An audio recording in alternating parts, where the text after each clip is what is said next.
हरे कृष्ण। अगर आपका ध्यान अच्छी तरह नहीं लगता, सो नाम के जप का निरंतर अभ्यास होने की पूर्ण चेष्टा होने से ही लग सकता है। भगवान के नाम का हर समय जप होने के लिए सत्संग करने और शास्त्रों को पढ़ने के अभ्यास की चेष्टा होनी चाहिए।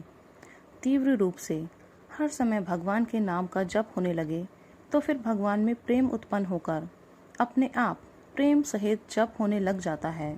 फिर भगवान की कृपा का प्रभाव भी आप ही ज्ञात हो जाता है। भगवान की तो पूर्ण रूप से कृपा है ही, परंतु वह योग्य पात्र में प्रत्यक्ष भासती है।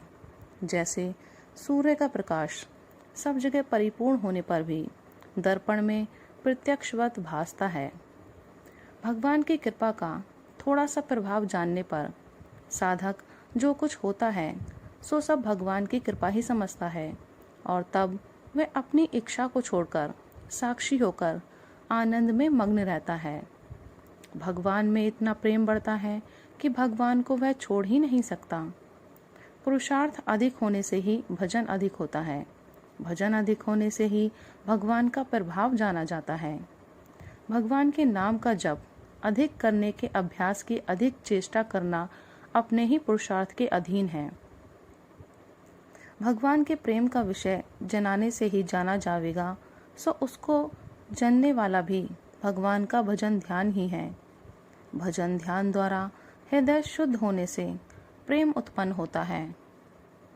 किसी ने लिखा कि मेरा बहुत समय बीत गया है, अब जल्दी ही उपाय होना चाहिए, सो ऐसी इच्छा होनी बहुत ही उत्तम है।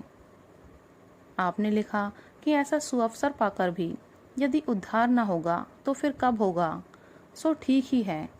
जो इस प्रकार समय के प्रभाव को जान ले, उनका समय भजन ध्यान में ही बीतना चाहिए। समय का मूल्य जानने पर अपना उद्धार होना कौन बड़ी बात है, बल्कि उसके द्वारा अन्य अनेक प्राणियों का भी उद्धार हो सकता है।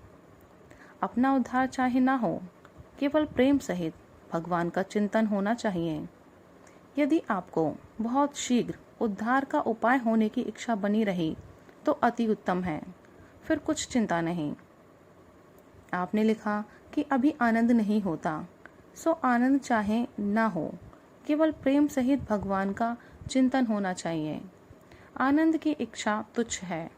ध्यान आनंद के लिए थोड़े ही किया जाता है, भजन और ध्यान तो भगवान के लिए किया जाता है। मैंने आपको भगवान का भक्त लिखा था, सो ठीक ही लिखा था, एवं कई बात जानने की भी आवश्यकता थी, परंतु पूर्ण भक्त होने पर मैं और मेरे का अभाव हो जाता है। संयोग वियोग सब अन्न जल के अधीन है।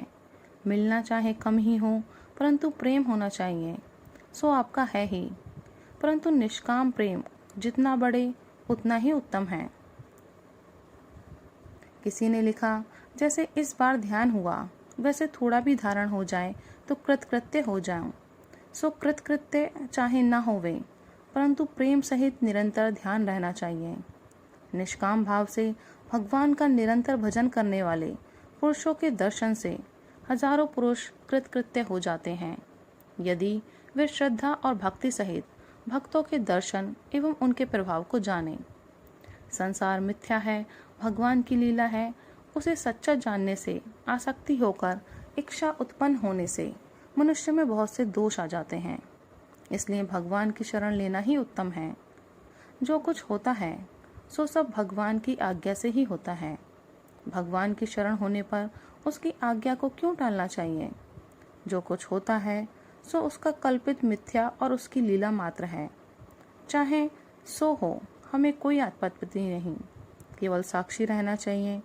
यदि ऐसा होने पर भी दुख हो तो समझ लेना चाहिए कि भगवान की शरण ही नहीं ली। भगवान जो कुछ भी करें उसे आनंद सहित धारण करना चाहिए। यदि मन में थोड़ा सा भी दुख हो तो समझना चाहिए कि स्वामी के किए हुए पर विश्वास ही नहीं है। सब कुछ स्वामी का ही तो है। वे अपनी वस्तु को चाहे जिस प्रकार बरत सकता है, हमें क्या मतलब है। इसमें मन को मैला करने से, दुख मानने से मालिक हमें मूर्ख समझ लेता है कि इसने मिथ्या वस्तुएं सच्ची और अपनी मान रखी हैं। यह संसार की मिथ्या वस्तुओं का आश्रय लेता है। यह मूर्ख संसार का दास है। जो संसार का दास होगा वही संसार की इच्छा करेगा। सांसारिक वस्तुओं की इच्छा करने वाला ही संसार में जन्म लेता है। ऐसा पुरुष भगवान के अंतःकरण एवं मन का स्वामी नहीं हो सकता। भगवान के सर्वस्व का तो वह मालिक होता है जो भगवान का प्रेमी होता है। संसार के भोगों का प्रेमी तो एक संसार का कीड़ा है। संसार के भोगों को मिथ्या और लीला मात्र जानकर अपने मन से उनका त्याग कर देना चाहिए। जो त्रैलोक्य के राज्यों को तुच्छ समझकर केवल एक नारायण का ही प्रेमी है, वही धन्यवाद का पात्र है। भगवान हर समय उसके पास ही रहते हैं। राधे राधे, हरि बोल।